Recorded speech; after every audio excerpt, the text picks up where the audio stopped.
Hello, listeners. This is Kat, and welcome back to Put Your Hands Up Podfics. This will be the continuation of the Roundabout Way of Fate.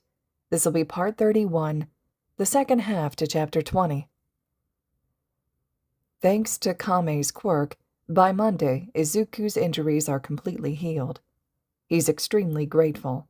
He might be able to fool his mother, but Kachan would definitely notice if he was hiding a limp.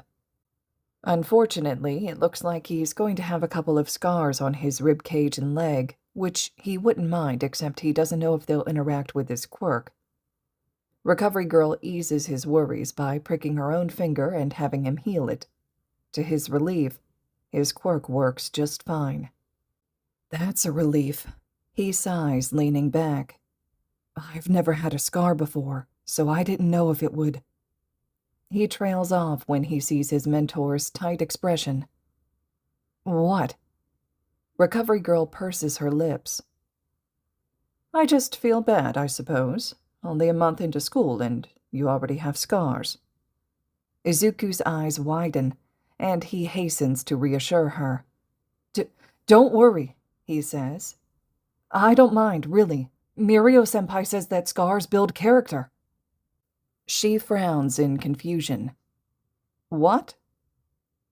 Well, I offered to heal the scars on his arms once, and he said that scars build character. Izuku's sweat drops. I guess it made more sense when he said it. Recovery Girl peers at him for a moment, then huffs. Of course he would say something like that, but that's not really where I was going with this. You've gotten into more danger in the first month of your high school career than any healer should in their lifetime. Izuku winces. I'm sorry. No, I'm sorry, she says, leaning back in her seat. You shouldn't have had to go through something so scary. I couldn't believe my ears when I got that call. She gives him a look. And once again, you ran headlong into danger. Granted, the heroes could have done more to prevent your ambulance from getting attacked in the first place. But facing down the hero killer? Really? He knows his mentor is just worried about him, much like his friends were, but he still feels annoyance stir in his chest. His displeasure must show on his face because Recovery Girl presses her lips together and sighs. Well, I'm just glad you're all right. The genuine relief in her tone makes his heart ache slightly, and he averts his eyes. I was still pretty useless in battle, he admits regretfully. Just like during USJ. Recalling how he used Todoroki's chunks of ice to defend himself against Stain, he asks, Is there any way I can, I don't know, add a weapon to my costume? Of course, Recovery Girl says, surprising him. I was actually going to suggest that. He blinks, glancing up. Huh? Well, if you're going to make a habit of putting yourself in danger, it's certainly a good idea. It's not uncommon for a healer to have a weapon of their own. Kame-san probably has one, especially since she's a combat medic. His mentor lifts her syringe cane. This is my weapon. Izuku is even more confused. Huh? You should mention it to your teachers, she continues, ignoring his obvious bewilderment. See what fits. She turns back to her desk while Izuku tries to wrap his mind around the new information. Recovery Girl's cane isn't actually a cane, but a weapon? How? Is it like a bow staff? No, it's too short. She's too short. He can't even imagine her fighting. He tries to picture it in his mind, but fails miserably. Well, there isn't much going on today, Recovery Girl says, getting his attention. There's a rescue race training during your hero class that I think you're capable of participating in. So do your best and don't get injured, because after school we're going to work on your quirk more. You said you were starting to get somewhere with it before Hosu, right? Izuku nods. Then let's focus on that.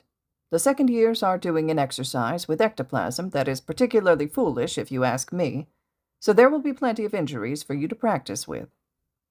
She sends him off before turning back to her desk with a huff, grumbling under her breath about the severe lack of mental capabilities of some of the teachers. Izuku walks away wordlessly. Well, whatever kind of fighter Recovery Girl is, he has no doubt that she's a ruthless one. The rescue race training is very fun, and even though his quirk doesn't help him out with stuff like this, Izuku is fast enough to at least not get last place in his group. It's nice to work up a sweat. Ever since he started at UA, he hasn't had much time to go on the long runs he used to go on. He wants to improve his physical skills, so if he ever encounters a villain like Stain again, he can be more useful.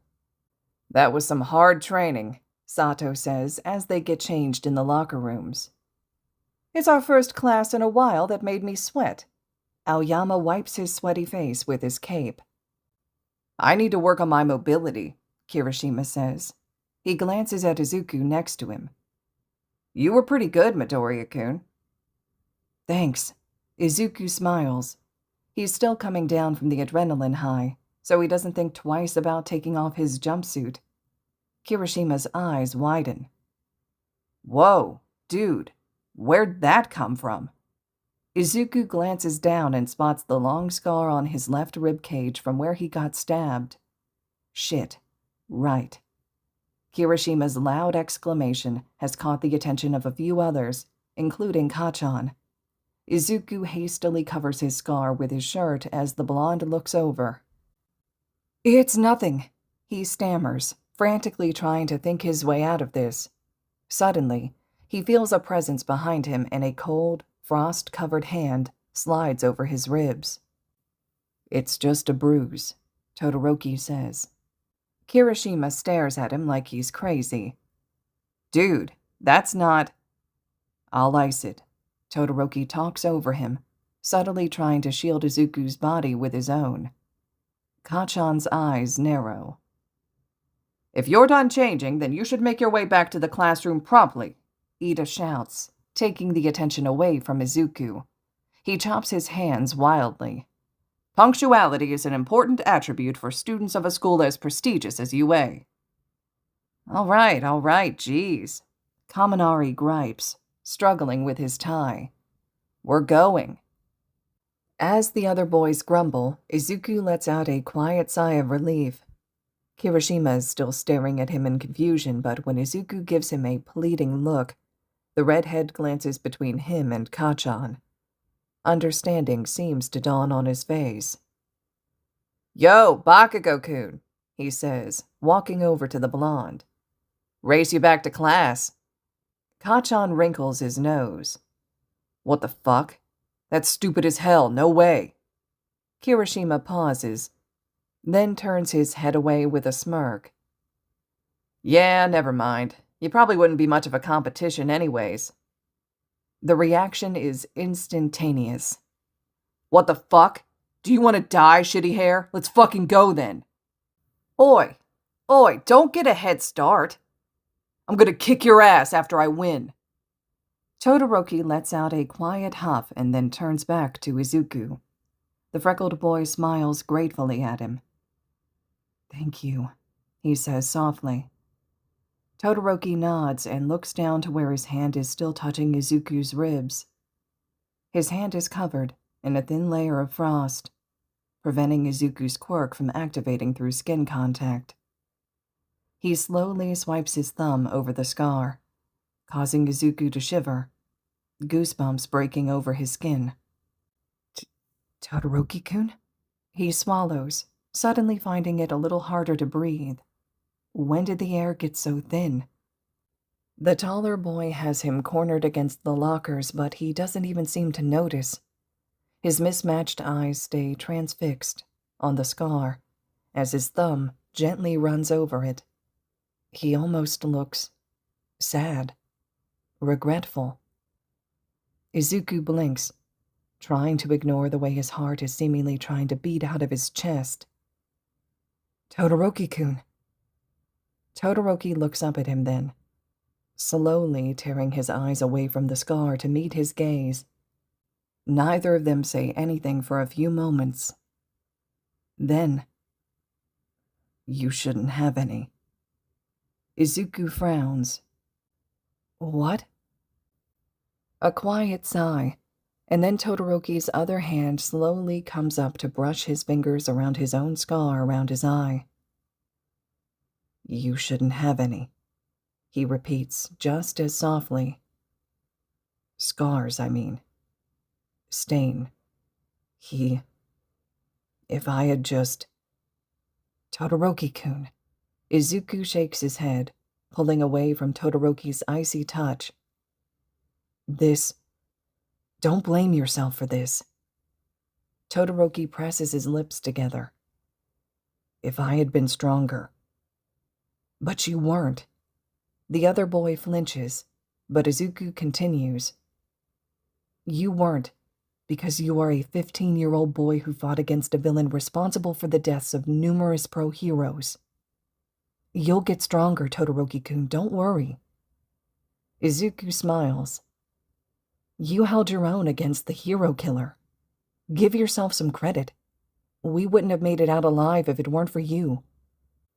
Todoroki doesn't really look convinced, but steps back to give Izuku space to put his shirt back on. Izuku turns around, noticing that his ribs still feel cold. His heart is still beating rapidly, too, although he isn't really sure why. This isn't the first time it's done this around Todoroki. Maybe he's getting sick. He should do some research on heart arrhythmias with Recovery Girl later. All right, let's go. The rest of his classes pass by fairly quickly, and then comes his lesson with Recovery Girl. Like she said, there are a good number of second years in need of healing. Wanting to give him plenty of chances to get familiar with this new output controlling technique, she leaves the majority of the students to him, only using her own quirk on the more serious injuries. Once again, he tries to focus on where his energy leaves his body through his fingertips. It feels strange now that he's aware of it, like a channel flowing through his fingers. He pictures the hose in his mind and does everything he can to narrow it down, to stem the flow of energy. It's difficult, to say the least, especially since whatever he's trying to manipulate is in no way tangible. He supposes it's more of a mental thing. He does his best to concentrate, but it doesn't help that his quirk automatically shuts off as soon as the injury is healed. By the end of his lesson, he's frustrated and drained. Recovery Girl reassures him that this new development is a good thing when he described his strange new awareness of this intangible part of his body that he had never really felt before. She said that it must have something to do with his quirk, that this must be his body giving him some way to control his ability. She seems so certain, and his fingertips still tingle, so he does his best not to be too disheartened. He's soon distracted by All Might, who asks to speak with him after his lesson. The hero is still in his muscled form as he leads him to the teacher's lounge, but once he closes the door, he deflates. Have you talked to Sir Night-Eye? Izuku asks as soon as they're alone. All Might glances at him in surprise before his expression smooths into a smile. Yes, I did. He called me not long after you left his agency. And? Izuku prompts. All Might slowly sits down on the couch, a soft smile still on his face. His blue eyes look thoughtful. We've spoken a few times since. Our bond is mending. I was truly surprised to learn he held no ill will towards me after everything. Izuku sits across from him and arches an eyebrow. You should have seen his agency, he says bluntly. There was a giant cardboard cutout of you in his office. Trust me, ill will is the last thing on his mind. All Might chuckles. Ah, yes, he's always been a bit of a fanboy. It's one hell of an understatement, one Izuku ignores in favor of asking.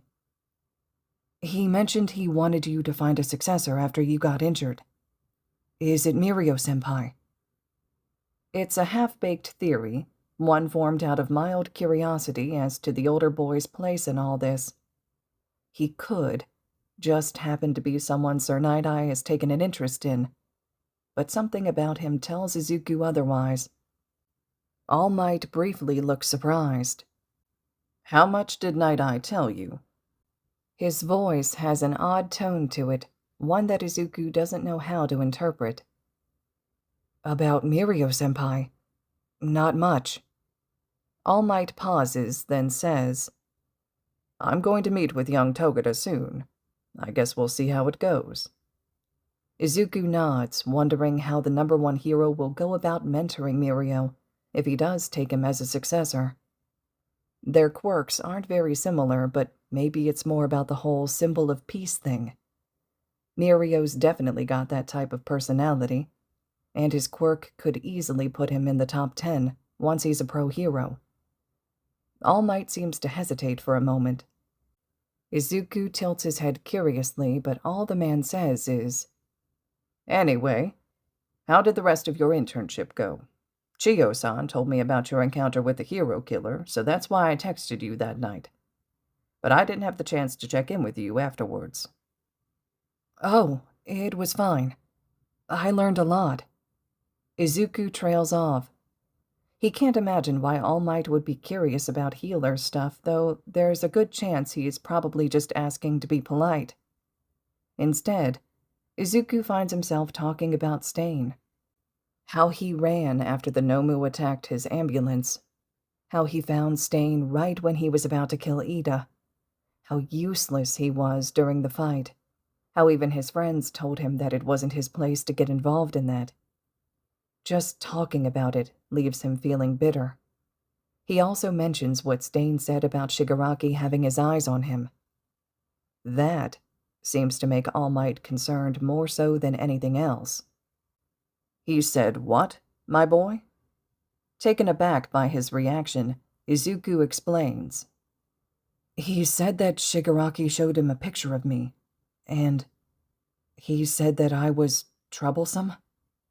Stain even knew my name." All Might swallows thickly and puts his chin in his hands, elbows perched on his knees as he hunches forward, brows furrowed in contemplation. He looks so tense that it makes Izuku nervous. "All Might?" he questions. The man sighs through his nose. "After the attack on Hosu, Sir Night-Eye and I spoke again. With all that has happened, this League of Villains might be more of a problem than we thought. He theorized that there might be someone behind this, acting as the brains of the League of Villains. Principal Nezu-san had previously brought up the idea of Shigaraki being guided by someone, and now I believe it might be true." He looks grim. Izuku is about to ask who he thinks it is when he says, "I believe this person might be the villain who I fought with 6 years ago, the one that hurt me." Izuku's eyes widen. "What? But I thought you defeated him." "I thought so too," All Might admits. "But it makes sense. That villain. I know him well. And this, everything that he's doing, it's exactly his style, and it makes sense that it's him. How Shigaraki knew that I was injured. The Nomus." He cuts himself off abruptly. Izuku frowns in confusion. All Might shakes his head quickly and clenches his fists. "It sets my teeth on edge to think that he still managed to survive after our fight. And now with what you've told me." He grits his teeth. "I can't begin to imagine why someone like him has taken an interest in you." Izuku swallows nervously. He's never seen All Might look so distraught before. This villain must be truly horrible if he can make the #1 hero look like this. There's still a lot Izuku's confused about, but a thought pops into his head. "What if he's still hurt?" he suggests warily. "What if he needs a healer? I mean, I was the only one able to heal you. I bet this guy is in the same weakened state that you were in." All Might stares at him. Izuku recalls the way Kurogiri looked at him during USJ. A knot of fear grows in his throat. So that means... No, young Midoriya. All Might interrupts, leaning forward to place his larger hands over Izuku's. I'm sorry. I shouldn't have brought this up. I don't want you to worry about this. It's just a theory, after all. I could be completely wrong, and he might have nothing to do with the League of Villains. Izuku is still uneasy. But if you're right... Then I'll just have to defeat him again, All Might says, then gives him a forced smile. Don't trouble yourself with this, my boy. Focus on your studies and training your quirk. He puts a hand on his head, but doesn't ruffle his curls. Blue eyes gaze at him earnestly. And thank you for helping me with Sir Night-Eye. He huffs fondly. You're giving me back everything that I had lost. Izuku can't help but smile slightly. He knows All Might is just trying to brush this off. If what he said is true, then Izuku would be in danger. However, if this villain is still weakened, then he probably wouldn't dare to attack Izuku now that All Might is gaining his strength back, right? Maybe All Might is right. Maybe Izuku doesn't have anything to worry about. There's certainly nothing he can do about it now, so focusing on his studies and quirk is as good an idea as any. All Might walks him to the door and gives him one last pat on the head before sending him off. Izuku walks down the hallway, idly wondering if he'll find Kacchan in the home room or training in the gym. He doesn't see All Might's smile drop, nor does he see him turn and walk towards the principal's office. All right, listeners, this concludes Chapter 20 of The Roundabout Way of Fate. Chapter 21 will be up next. I would love to hear the thoughts and reactions you had to this chapter, so drop your comments below for me. Just a reminder, this fic is located over on AO3, so you can always slide over leaving comments, kudos, and support to the original authors as well. I'm sure it's much appreciated. And as always, thank you all so much for listening.